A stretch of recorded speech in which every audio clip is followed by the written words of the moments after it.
Morning, everyone. I'm Matt Cowley from the Tauranga Chamber of Commerce, and welcome to this Thought Leadership Thursday session. This is a very special session. Of course, for the last 6 months has been a crazy, crazy time, and many businesses have had time to reflect on what their next journey is, trying to adjust this crazy new normal.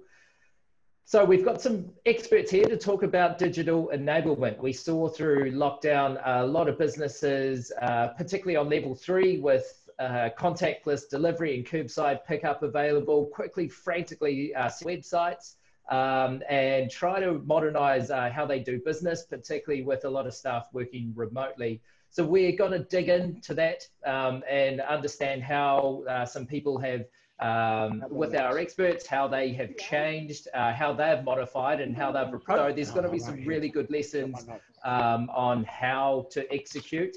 And yeah, so there's going to be some good advice through here. So please feel free to comment in either the Q&A or the chat. Your questions will come through and we will get to those questions as we introduce the panelists. So, without further ado, I would like to introduce David Bell. David Bell is from Xero, the Director of Partnerships, I understand. David, is that true? I'll allow yourself to introduce yourself, so we might as well crack into it. David, welcome. Thanks very much, Matt. That's fantastic to be here and welcome everybody. Really appreciate taking time out of the day to join us and have a discussion. My name is David Bell. I'm the Director of Business Growth here at Xero, responsible for effectively all our channels to market in the New Zealand business and the home of Xero, which is now a global company. So a bit about me. I'm a career banker. And chose last year to take the bold move at an age that has grey hair and reinvent myself into the technology software business. And it's been just a fantastic time for me to come in.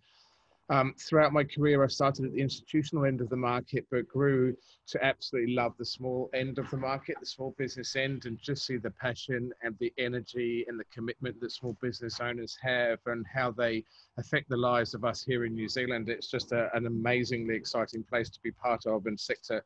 So joining Xero was logical and a real privilege to be part of the small business sector here in New Zealand, which makes up so much of what we do and our overall employment.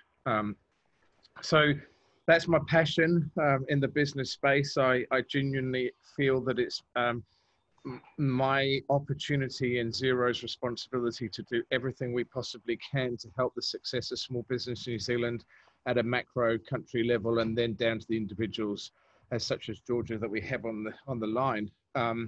So, just sort of, do you want me to go into a quick sort of bit about where we're seeing in market?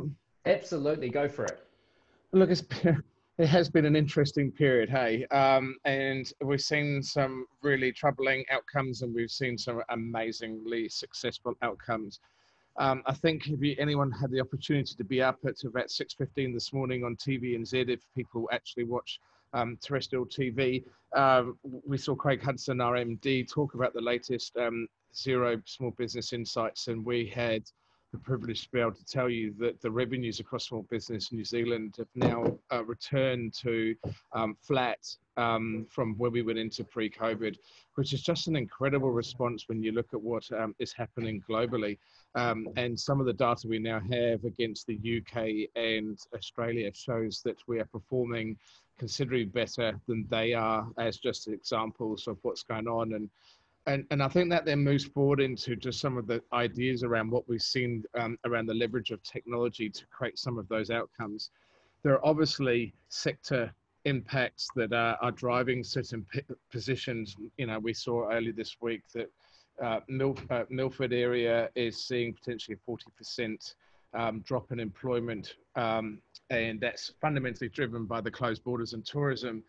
But the flip side is we're seeing some incredible results from people who are actually leveraging technology to help them make decisions more quickly.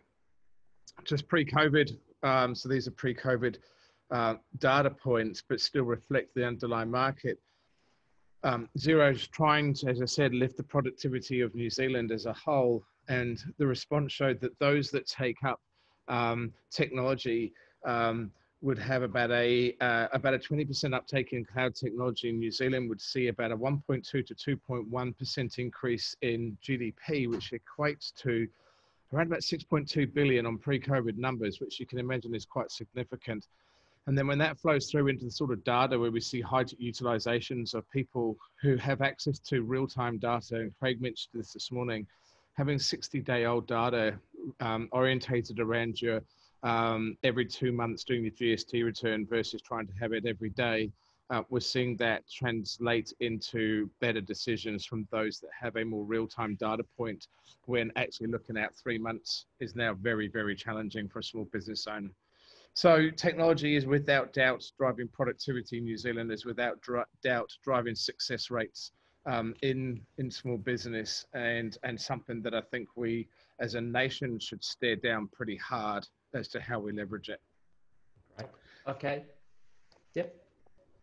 Thanks, David. Thank you very much for that. And I should have flagged at the start that we're coming at this from both a middle or a larger corporate perspective, as well as from a smaller business perspective too. So we're going to be approaching this at all angles. And of course, I would like to introduce Dan Moore. Dan Moore is Head of Digital Innovation at Comvita. He's worked with Fonterra, British Airways, and other Fortune 500 companies.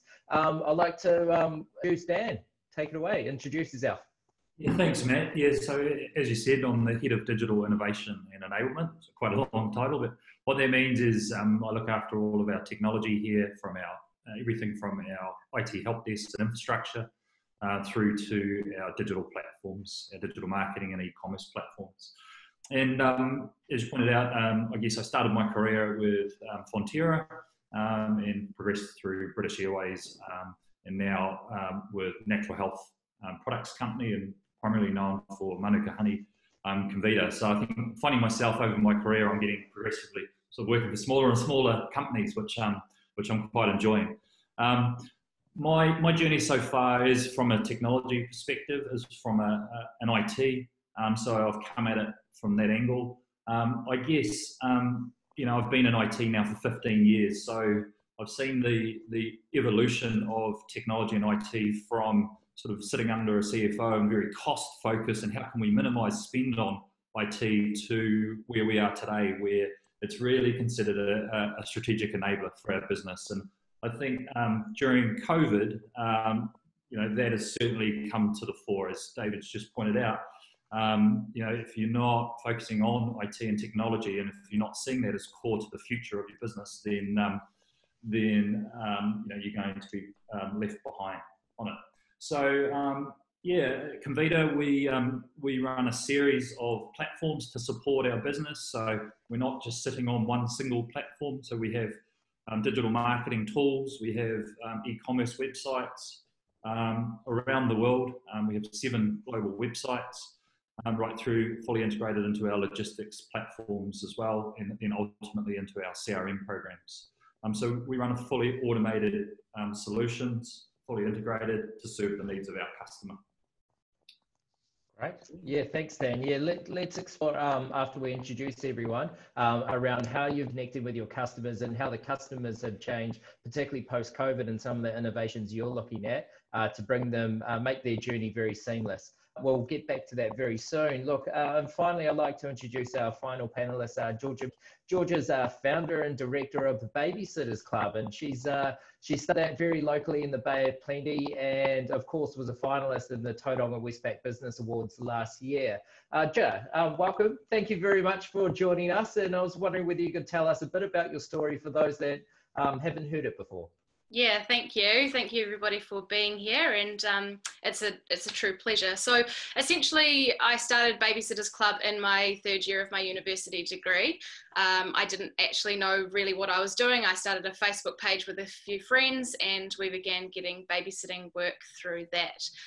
Once it expanded, I realized the need for a website, so that basically we could actually have all of our information in one place so that people could view our babysitters. And so I created the website myself. People would basically input their information into a form. Parents would input their information into a form, and I'd receive an email, and I'd organise a babysitter on their behalf through a little Facebook group that I'd set up with a few of my friends. So I personally have always thought that technology is just critical, right? Because, I mean, essentially what I wanted to do is I wanted to expand into different places within New Zealand and offer our services, but I was stuck in Tauranga. So I had to do something that would allow me to obviously reach people in different regions without actually physically having to be there. So I started off with using Facebook groups, you know, obviously a website that I'd created myself. And then I began doing all of my interviews of my babysitters through, you know, the likes of Skype or, you know, FaceTime video calls, so that I could actually, you know, begin bringing people on from other areas. I then got to a stage where I was thinking, okay, well, if I actually really truly want to expand, I either need to consider whether I need to hire people or whether I need to invest in technology. And essentially, you know, the way that I decided to go was through kind of looking at the likes of Uber and Airbnb and thinking, this is truly scalable if I can place my business model into a platform similar to the likes of Uber or Airbnb, because I can actually go global one day if I want to, if I set the systems up right from the get-go. So although it was a really expensive process to go through, I just do bit by bit, you know, creating the app that was super basic, which, you know, you always start up with a very basic model. You test it on your user base, you let them give you the feedback, and then you make tweaks to the product from there. And then you start to implement new features, you get feedback, and then you kind of proceed that way. So we did start off with an app. Unfortunately, we didn't go through the right developers, so that was a little bit of a costly experience. So we had to withdraw that from the App Store, but then we ended up getting a website made that was essentially acting the same way as the app, and we are obviously beginning to develop the app once again. So yeah, that's a little bit of my story. Yeah, thanks, Georgia. Why don't we flesh out some of your points? I like your bit-by-bit approach rather than a small business owner. It seems pretty daunting setting up a whole new platform costing hundreds of thousands of dollars. I would imagine, and you make there around, you may have had some failings and some lessons learned along the journey. Overall, so what was your strategy there in terms of your bit-by-bit, without having a full-term plan set out and all the capital to develop a perfect solution at first go? How was that emotionally for you to go through your journey, knowing that you're going to make some mistakes along the way? I think that I didn't realize that I was going to make so many mistakes along the way. I thought, oh, building an app's going to be super easy. Building a really easy to use website is going to be amazingly easy, you know. So when it kind of happened, it was extremely confronting, and unfortunately, you know, not everyone is going to be the expert. You know, I did engage with a startup myself, and they weren't necessarily the experts in doing that. But I think that the biggest lesson that I have actually learned is that you're not going to know. You can assume all you like in terms of what the end product's going to look like, but you don't actually know. You're not necessarily the one that is using it. So you're actually going to waste a whole lot of money if you try to get the perfect thing out straight away anyway. You may as well start with something that is so basic that people can basically just use it for what they need to, and then start to talk to people and go, well, what would make this better, you know, because your customers know much better than you. And as well as that, I had to go bit by bit because I didn't have necessarily the funds to actually do the whole thing. But in hindsight, it was actually a real blessing because it allowed me to develop something that our customers love, and that was actually relevant to their needs. Yeah, I'll come back to David very shortly, but Dan, you said something very interesting around modular as all-in-one sort of perfect, robust solution, even for a corporate perspective. What perhaps is your lessons in terms of failing faster, for want of a better term? Yeah, well, I think the environment we're in is moving so quickly at the moment that if you're, there has to be a bias towards speed, flexibility, and agility. If you've got a single monolithic solution, the cost to change all of that, the impact it has on your business is huge. And so, nowadays you can string together, you can sign up for Shopify, it's pretty fast, cheap. You can connect with Amazon, you can connect with Instagram, Facebook shops have just come out. It's all natively supported, integrated, easy to do. You can implement, it's integrated with something like a Sin 7 tool, and of course Xero as well. So, really quickly, you can, as a small, medium business, you can sign up to a series of modular tools and provide that whole holistic solution. So I think, for us, that's not without a challenge.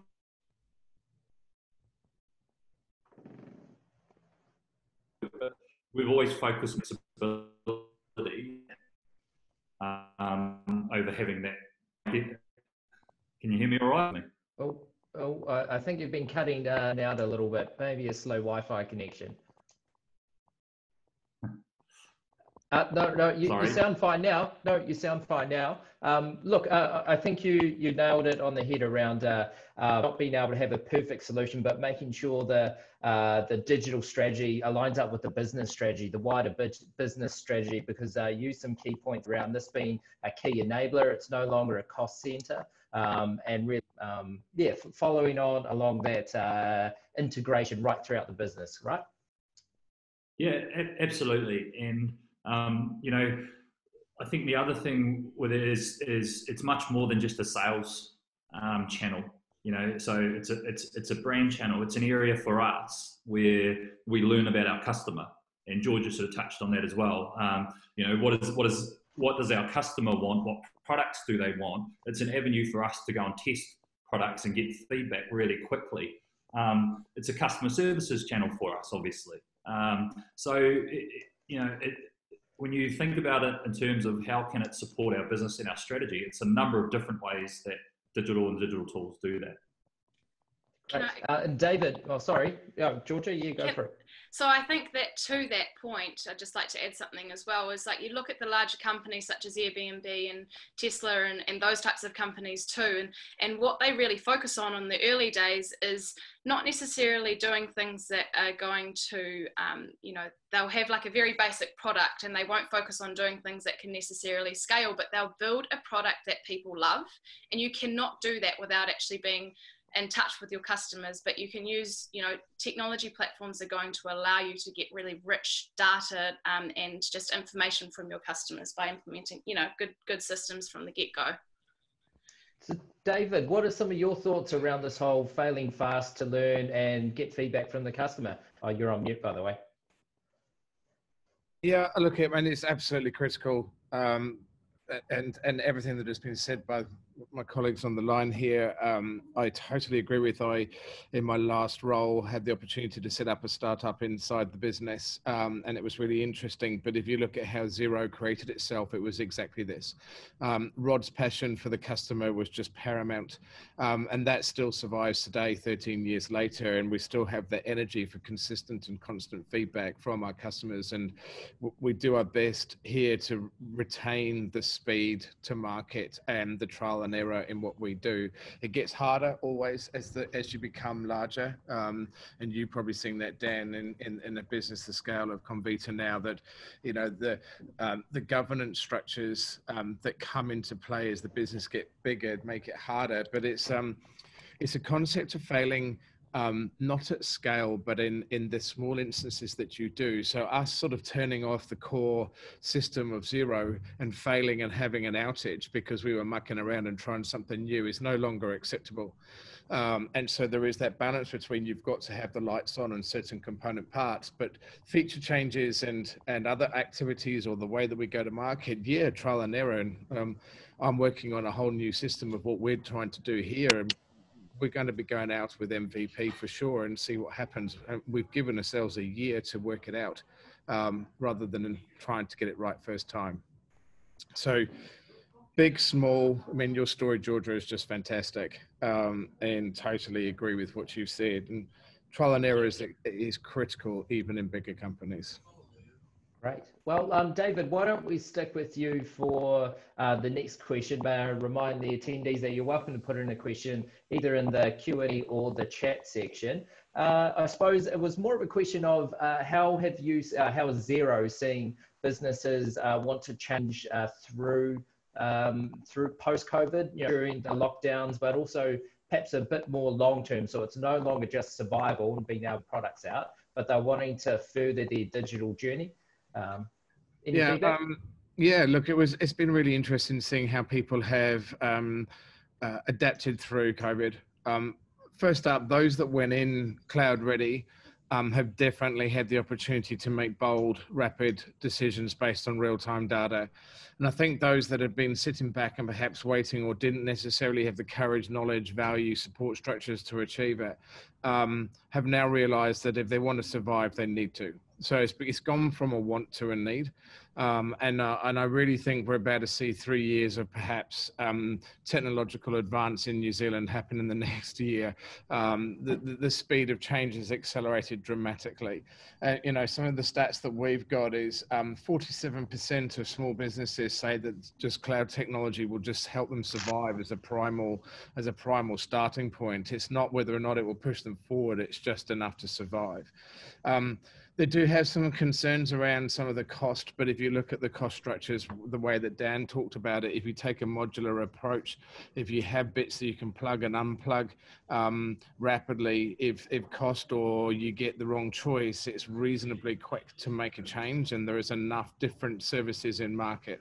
And it's why Xero's maintained their open platform. We run our ecosystem. We have 800 apps that are currently certified in our ecosystem. And they're there so that customers can choose and change rapidly and integrate rapidly. So yeah, be bold, leverage data, and take a modular approach. And we're seeing people that do it survive. Look, we'll get on to Dan, how Comvita's it's changed and reflected the new customer expectations after this question. But Peter's just asked a question of you, David, around running a startup inside a company, and essentially how perhaps someone in the tertiary education sector could do this within one of their large corporates and have a sort of entrepreneurial focus. Look, I was very lucky in my old role to have an executive sponsor that believed in something I wanted to go after, a data-driven capability for small business. And we called it the corporate antibodies can come in and the white blood cells can come in and shut you down real fast. Maintaining the storyboard in a larger corporate or something that is innovative in the way that Georgia described starting her business. The expectations of getting things wrong early aren't really accepted. Second thing is you're expected to make money really quickly, and Georgia will tell you you don't as a general rule. And so those two things help shut you down. So you need protection. You need a ring fence around you, and quite often it's a balance between getting off site, but remaining close enough so people understand what you're doing. But yeah, I'd suggest you need genuine sponsorship. The other thing is larger corporates tend to have money. And actually that's a curse. If you look at what Georgia said on the start there, she made better decisions by having less money. And it's hard when you're in a corporate environment to not go to the place of having money and trying to do it with no money, but you actually make better decisions. So I got starved, which wasn't pleasant, but I learned a lot more. Mm-hmm. So there's some tips sorry, I forgot the name of the person who asked. Peter. So thank you for the question, Peter, and those would be some tips for you to do something. Yeah, definitely the sponsor from an executive level would be absolute. You need air cover. Yeah, Dan, any tips on that question before we head into the customer post-COVID question? I tend to agree. I think it's really difficult, and Comvita's been on its own journey in terms of innovation, and we're primarily known as a Manuka honey company. We've tried to stretch the brand into other areas, but it's very challenging as a business and of a medium size for New Zealand to stretch outside of that. So I'd probably agree that one way to do that is to split it out and to have its own function and to make it hungry like a startup.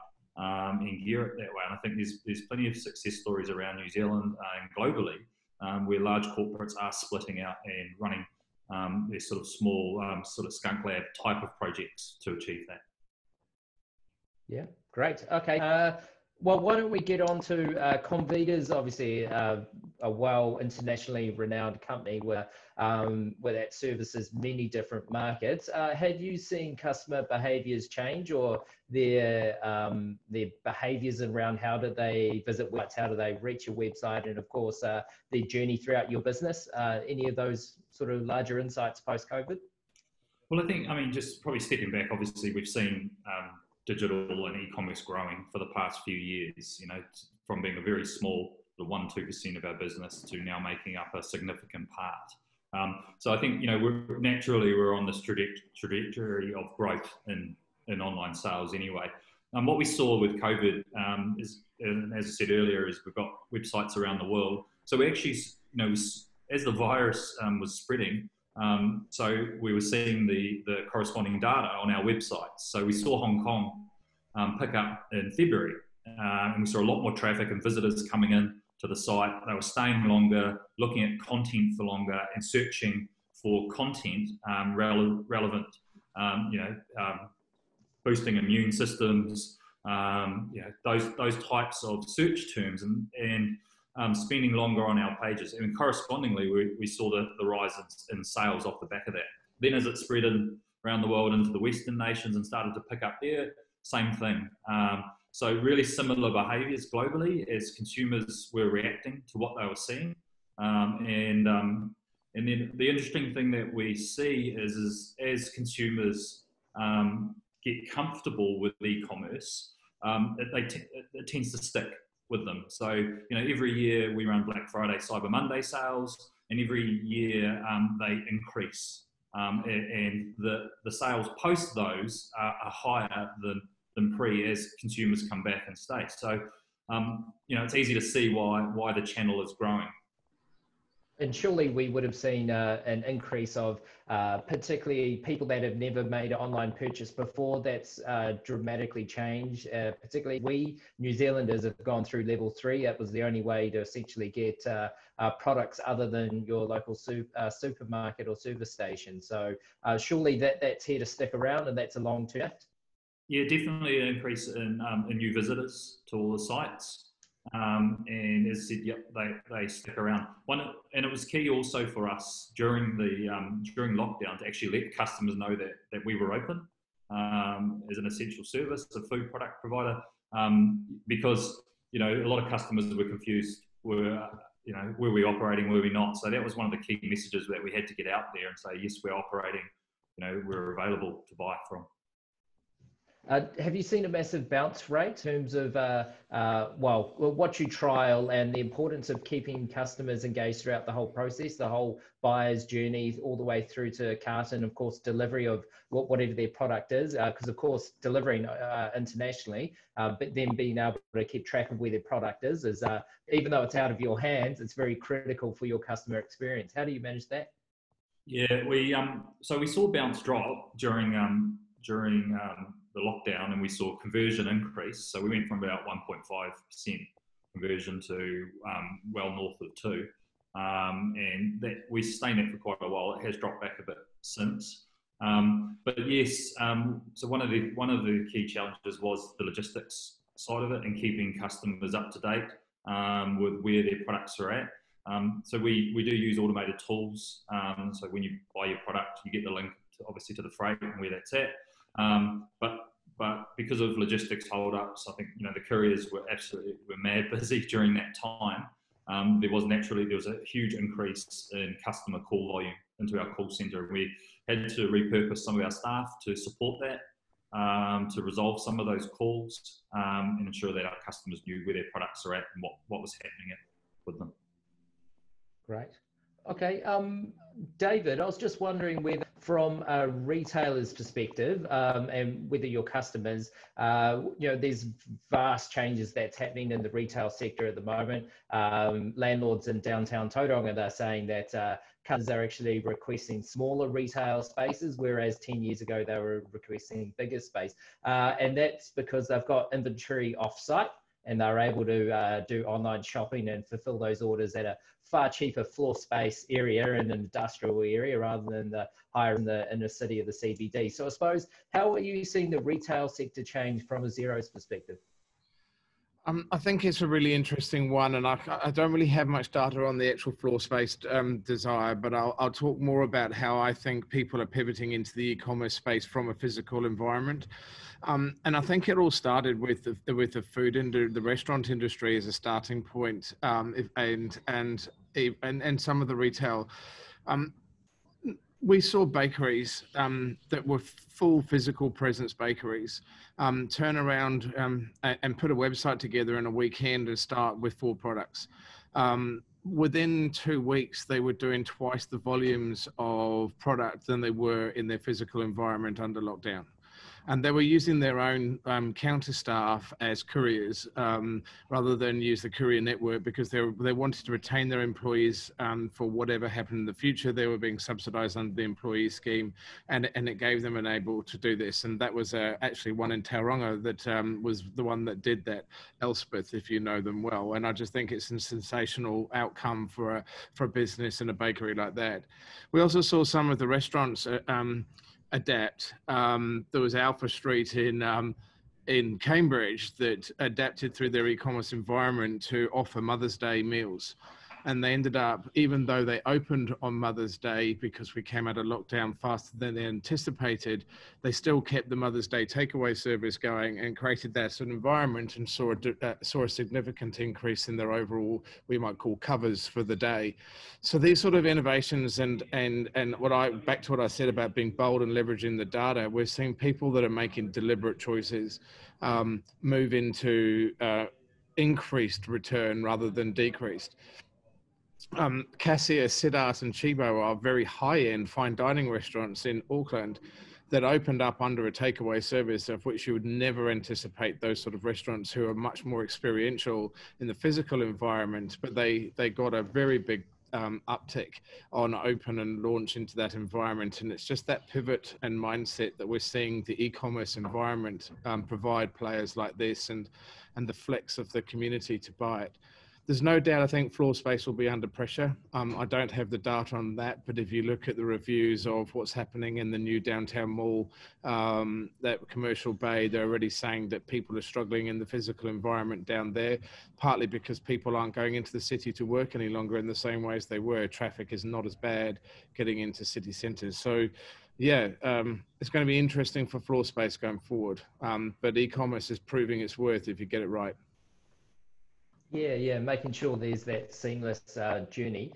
Look, Georgia, Dan mentioned something there around a lot of his Convida's customers are getting a bit more content hungry. And I know that you've been trying to build a community. So it's not just around the transaction of your service. It is also around building that community. I suppose, do you have tips for small businesses around doing that and integrating that community into that service offering rather than being a bit on the side? Yeah, so I guess the way that I've essentially built the community is actually by personally being closely engaged with all of my customers. We don't necessarily have really relevant content pages on our website kind of thing in terms of, supplying too many resources and whatnot to parents specifically. However, I mean, what was really interesting over that lockdown period, and this is essentially why we ended up pivoting as a business as well, is that we actually had some of our customers that were using us, for one-off babysitting events, get in touch with us and just say, look, I seriously need some help. I need someone to come in and care for my children because I'm trying to work. My children are, obviously home all day. They need support with their schoolwork, or they just need basically support during that time. So we ended up, going into offering nannying, and we've kind of taken an approach of My Food Bag or Hello Fresh, in the sense that it's ad hoc, you know, it's not, you're not locked into ongoing contracts. You don't become the employer yourself. So I guess the community sense is that, you know, I've always allowed our customers and our sitters to reach out to me at any stage, and we will be facilitating that through technology down the track when we obviously have the resource to implement that. But I think it's so important that, you know, your users can reach out to you at any stage and feel that you are going to be there to support them if they need it. Okay.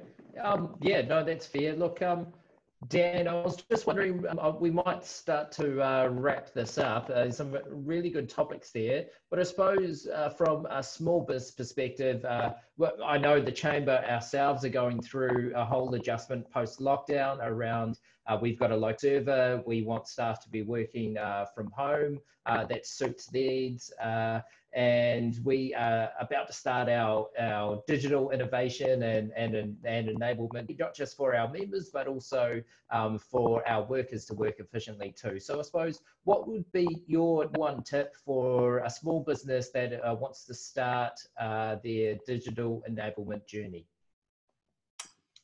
I think probably understanding, not starting with technology, would be my tip.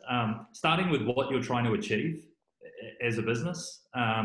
You know, whether that's you know, in George's example of you can see an opportunity that you're trying to solve, a problem that's out there that you're trying to address, or whether it's with your staff that you're trying to help them to communicate and collaborate more easily and effectively.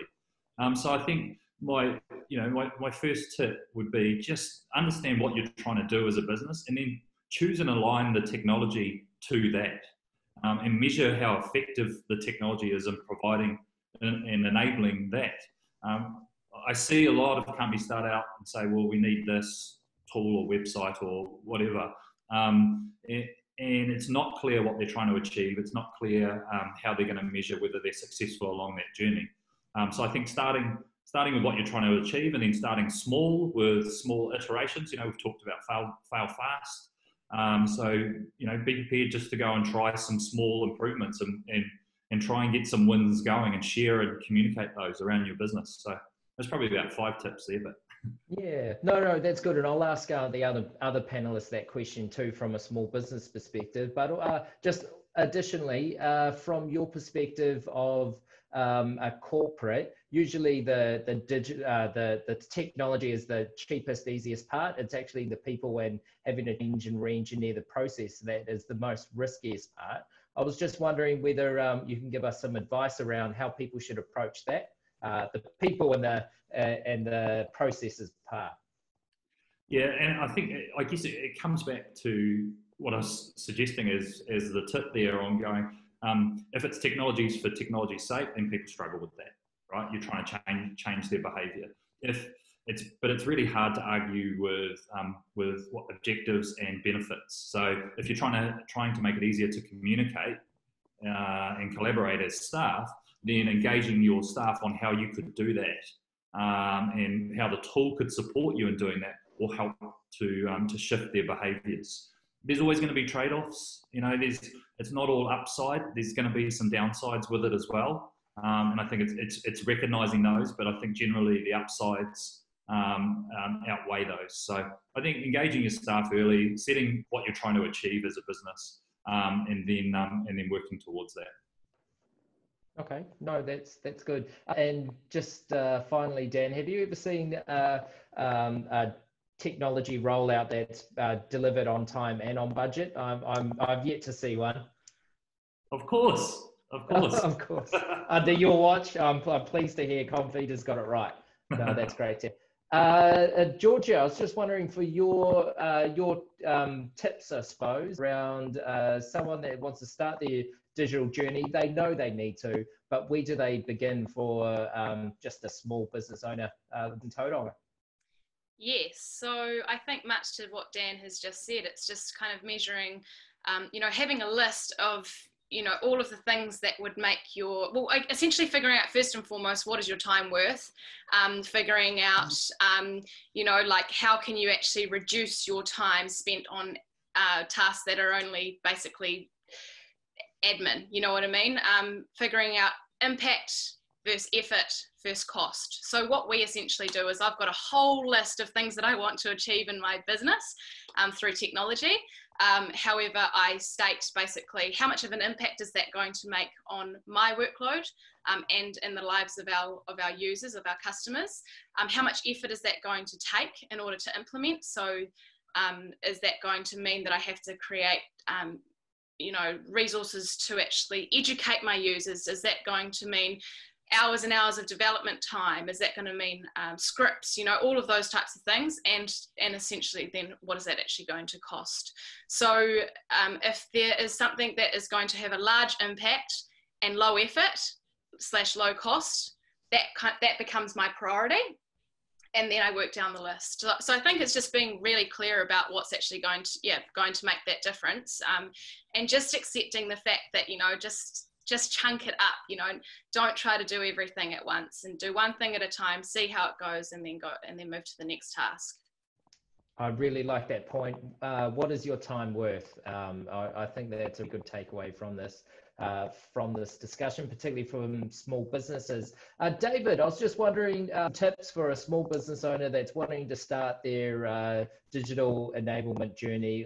What's some tips from your perspective? Well, it looks like you're on mute. I'll do that. I believe technology is all about people. I should have learnt after 4 months of doing this, shouldn't I? I believe that technology is all about people. It starts with people, whether it's valuing your time or making sure your customers understand how to engage with you. You can have the simplest technology, but people still struggle to use it. And so, Spotify is really easy to get music off, but not everybody adopts it. So you've really got to think about the people side of everything that you do. And I think that is something that is really critical. So that's come through in what Dan and Georgia have said. The second thing is I would be prepared to change direction. Back to has any IT piece come in on time and on budget? I think sometimes people set the project up front and never deviate. Project managers are there to deliver what they said and the scope, and will never look to change the scope. And that sometimes can take you down a hole. So a bit easier if you're a small business owner, you're probably the one making the decision and can have a chat with yourself in a corner of a room and make a decision more rapidly. But if you're a slightly larger business, be prepared to adapt what you're doing rather than end up endlessly spending money. Probably the two tips I would run with. Oh, look, that's good. And while I've got you there, David, Chris has put a question to us saying, can anyone please recommend some useful resources to help beginners start e-commerce business? Is there some, I'm sure there's a lot of resources. So if you're, I'll start it, that's all right, Dan. If you look at just Shopify in itself, the Shopify environment has got a huge support network of advisors. So if you go and put, if you go into Google and put in Shopify experts, you will find a list of people who are effectively cloud integrators that will help you, whether it's from website design, the integration and connectivity into what you're trying to achieve. And they can do everything from full service, which might cost you $5,000, $10,000, depending on the complexity of what you're doing, to a couple of grand if you're looking for some support and a cleanup job. So that would be the first thing is go and look under something like a Shopify advisor. There are various different e-commerce platforms, so do some due diligence. I'd look at ones, go and start to look at some peers in market, look at people you think have got good websites and do your best to find out what platform they're using. If it feels right for you, then you're probably going to gel with it quite rightly. So, I mean, Shopify is one. It's probably the more, that's what I'm wanting to look. It's a sophisticated platform.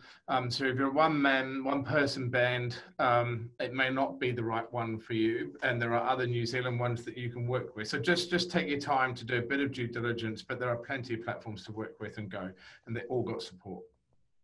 Anyone else have any nuggets of gold that wants to share? No, I completely agree with that. Shopify, BigCommerce, WooCommerce, there's lots of tools out there. Look at where you're trying to sell. So some of the tools will natively integrate So for example, if you want to sell on Amazon, or if you want to sell on Facebook shops or whatever, so look at what we are trying to sell and what the tool does the tool natively integrate with that. But as David said, I mean, these tools, they want to make it as easy as possible for you to sign up and list your products on there. And so they do provide a lot of content on how to do that as well. Now, we remain impartial here at Xero, but I will call out, as it's a Tauranga Chamber of Commerce event, that Rocket Spark is a Tauranga e-commerce born platform. And so if you want to be loyal to local, the Rocket Spark crew are a great version Kiwi made and have their purpose and role. So I'll give them a shout out. Oh, cool. Georgia, any nuggets? Well, I don't obviously work in like e-commerce as such, but one bit of advice that I would give is that if anyone is thinking of building a website or app that is forgotten the word for it. Service orientated?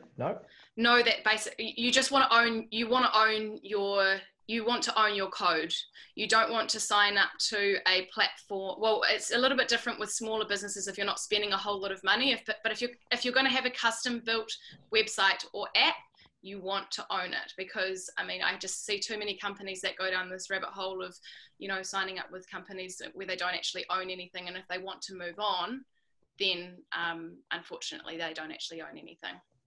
Yeah, no, I think that's a really good point. Around sometimes website builds are cheaper because they're proprietary owned, and the best example of that's perhaps Shopify, sorry.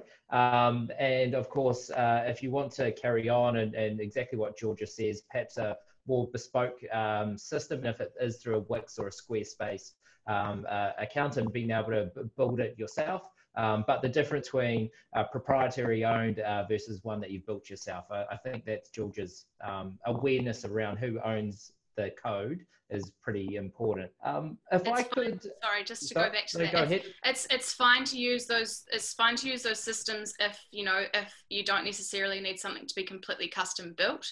But it's when you start to spend hundreds of thousands of dollars, you do not want to be spending that on something that you don't own. Yes.